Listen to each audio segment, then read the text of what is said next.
What I find people are always so surprised by when they ask me that same question is that co-op boards can also reject based on the price of the apartment that you've agreed to. And sometimes that is the only reason they choose to reject a buyer. The reason for this, and you gotta think about it from their lens, when you're getting board approved, the people who are on the board are just unit owners. They're just shareholders that own property within that co-op building. When they're looking to approve or reject a buyer, they're looking at it from a number of different angles. Of course, they have a responsibility to the building, they have the responsibility to their broader shareholders, but they also have a duty to protect their own asset, right? So it's one of those things where you could sit there and say, oh, they're just acting selfishly in those moments. If you were a co-op board member, wouldn't you?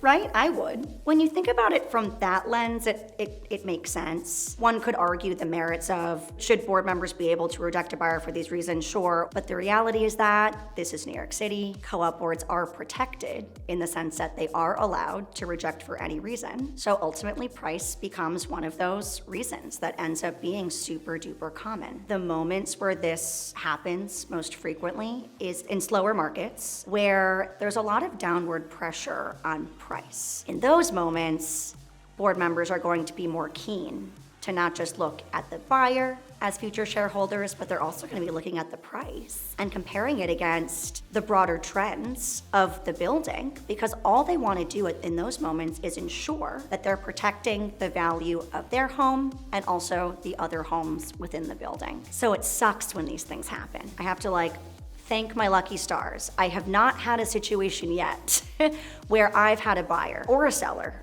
rejected on the basis of price. It's something that I see happen all the time, and therefore it's something that you have to get ahead of.